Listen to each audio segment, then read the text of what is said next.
The Poem of the Man God. The Third Year of the Public Life. Chapter 438. Another Sabbath at Nazareth. 21st of May, 1946. Another Sabbath at Nazareth. That is, another beginning of a Sabbath, because Martha and Naomi arrive with young Abel, just when the sunset of Friday is beginning. They dismount from their little donkeys, which Abel takes away, obviously to a stable, probably to that of the two friendly ass drivers of Nazareth, who have become disciples.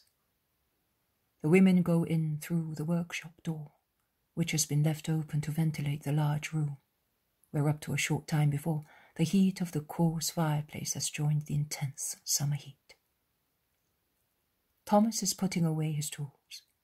Simon is sweeping the sawdust, while Jesus is cleaning pots of glue and paint.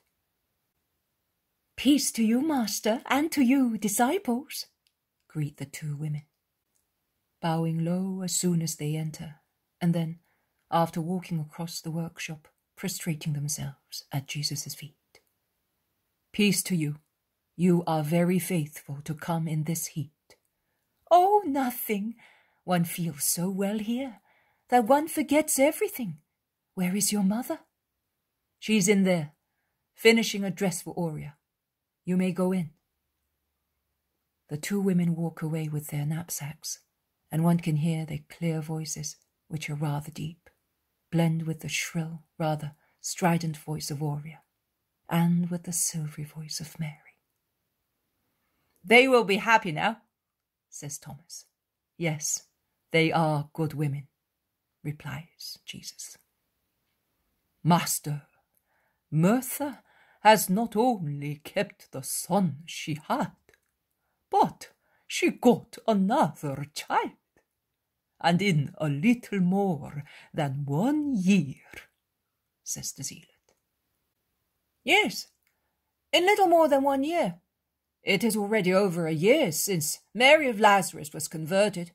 How time flies! It seems yesterday. How many things last year! The lovely retreat before the election, then John of Endor, then Maxiam, then Daniel of Nain, then Mary of Lazarus, and then Syntyche. But where is Syntyche? I often think about her, and I cannot understand why."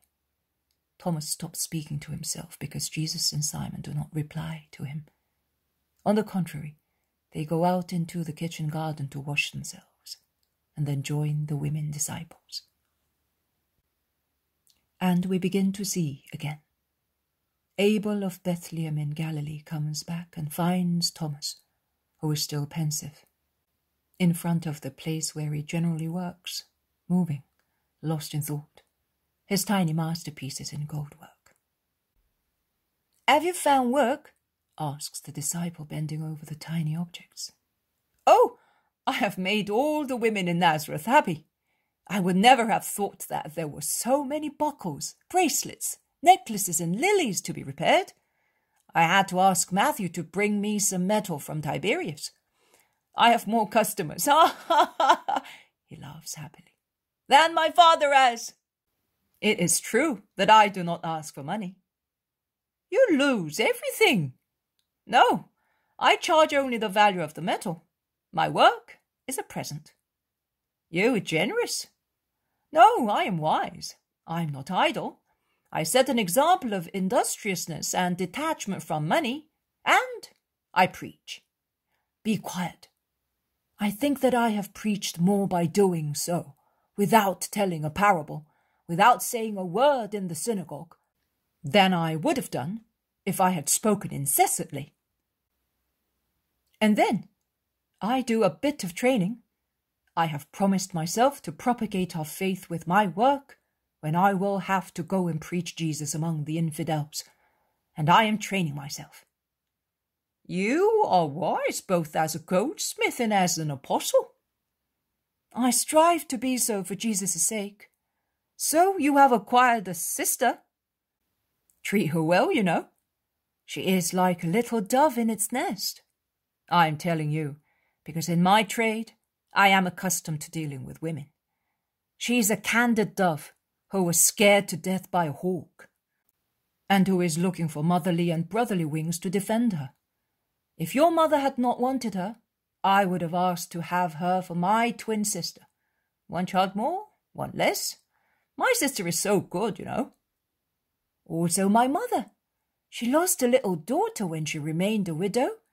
Perhaps her milk had gone bad, grieved as she was over the death of her husband.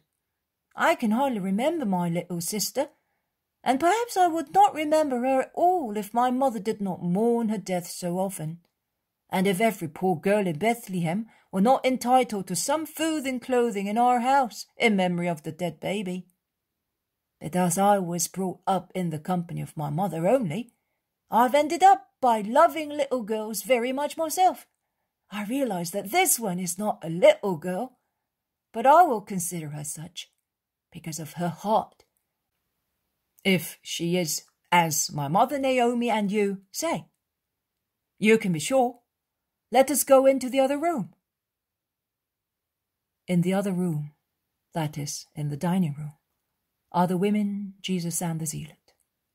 And Martha, who came full of hope, is winning over Aurea by fitting for her a linen dress, which she made for the girl. It fits you really well, she says, taking it off her and caressing her while she adjusts her dress, which has become crumpled when putting on the new one. It really fits well, and everything will be all right. You will see, my dear daughter. Oh, here is my Abel. Come here, son. Here is Aurea. She will be a member of our family now, you know. I know, mother, and I'm happy with you.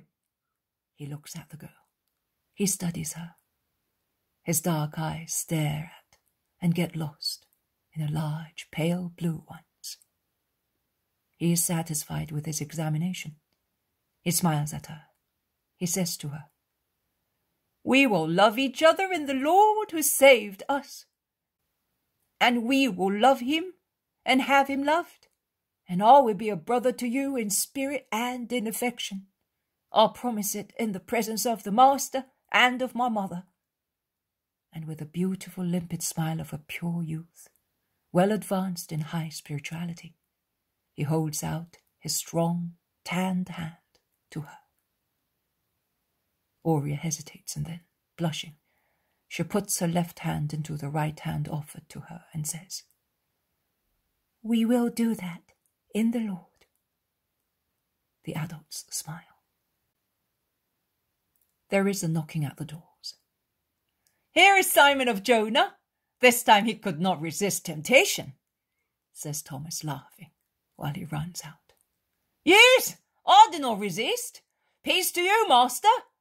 He kisses Jesus and is kissed by him. "Who can resist?"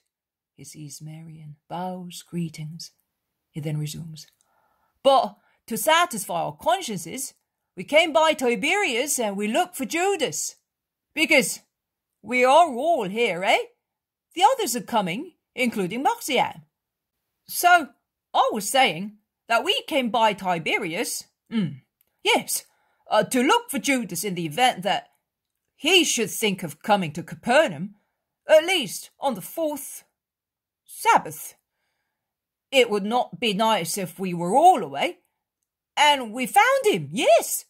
Nay, Isaac found him, as he was gone to see Jonathan, because Isaac ended up by coming to Capernaum waiting for you, with I don't know how many more, who have remained there, to become more learned under the good guidance of Hermas and Stephen, of your son Naomi, and of John, the priest. But Isaac came with us, because he, too, will die if he does not see you. Poor Isaac! He was not made welcome by Judas. But Isaac, during his long sickness, must have destroyed all feelings of impatience, grudge, and anger. He never reacts. Even if they box his ears, he smiles. What a peaceful man! Well, he said to us, 'I saw Judas, he's not coming. Do not insist.' I understood. I asked him. Did he answer you insolently? Tell me. I am the chief and I must know."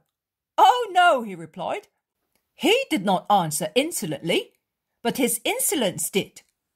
He is to be pitied. Well, let us pity him. Well, we are here, and happy to. Here are the others.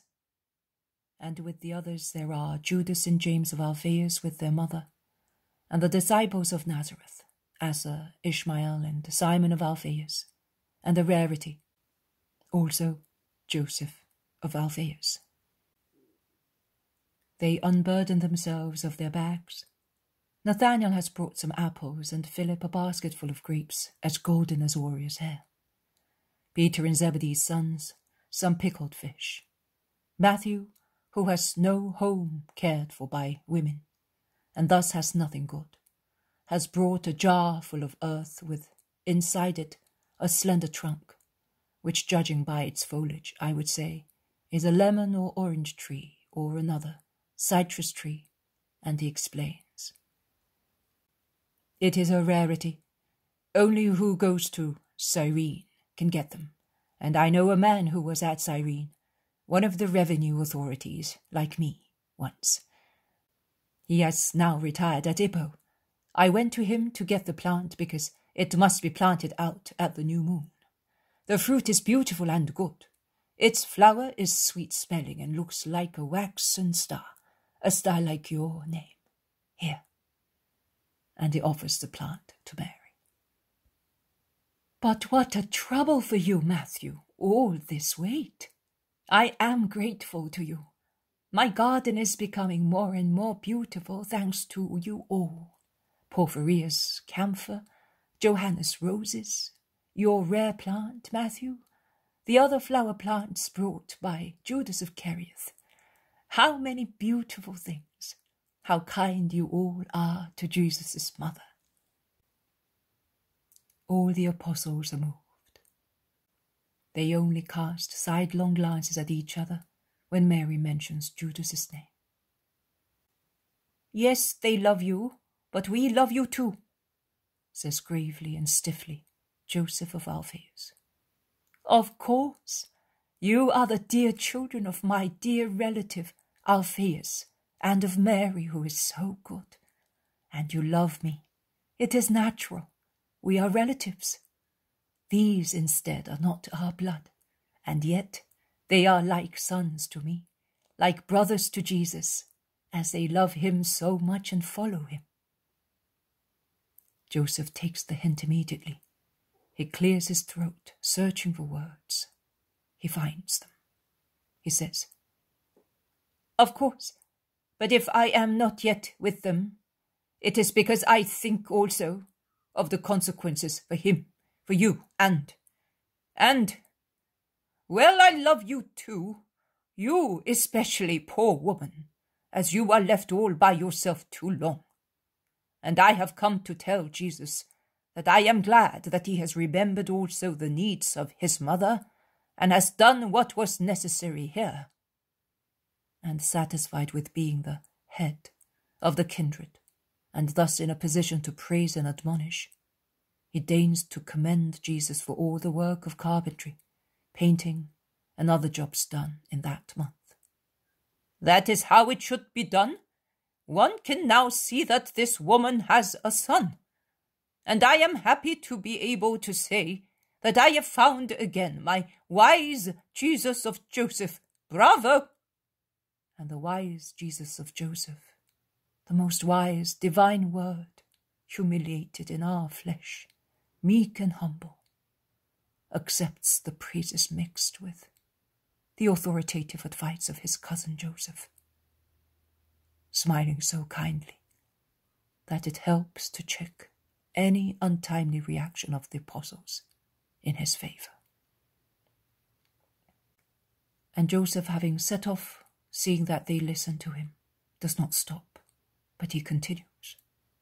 I do hope that from now on Nazareth will no longer see a poor woman forlorn, while her son unwisely leaves the trodden path to beat paths which are uncertain, both with regard to their ends and their consequences.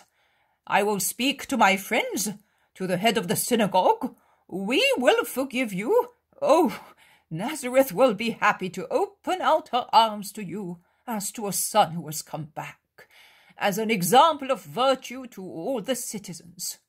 Tomorrow I will take you to the synagogue myself, and Jesus raises his hand, imposing silence.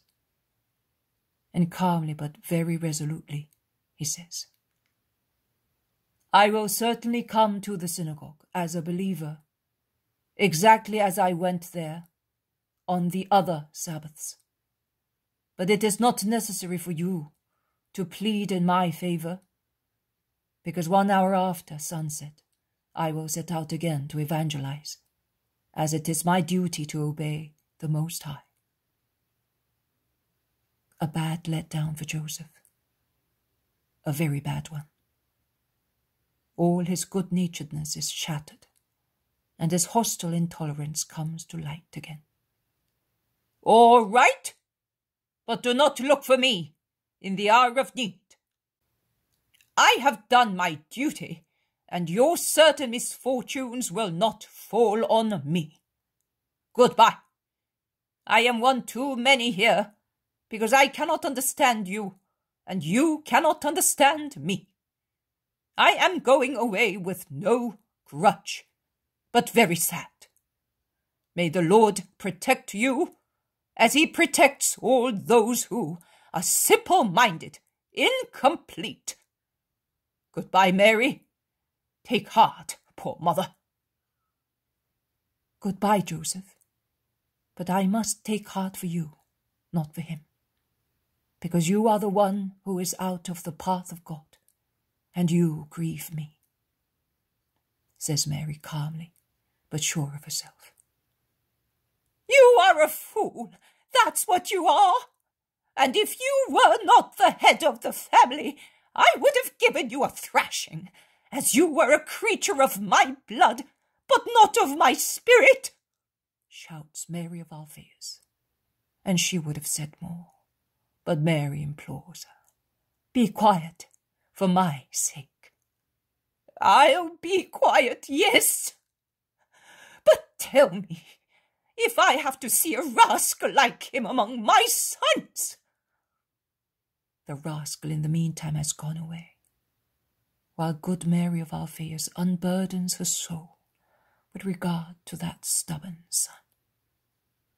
And she ends giving vent to her feelings by bursting into tears, and sobbing she expresses her greatest pain. And I will not have him with me in heaven. I will not have him. I will see him in torments. Oh, Jesus, it is for you to work the miracle. Yes, Mary, do not weep. His hour will come too, the 11th perhaps, but it will come, I can assure you. Do not weep, says Jesus, comforting her. And when her weeping is over, he says to the apostles and disciples, let us go into the olive grove while the women prepare their things. We will speak among ourselves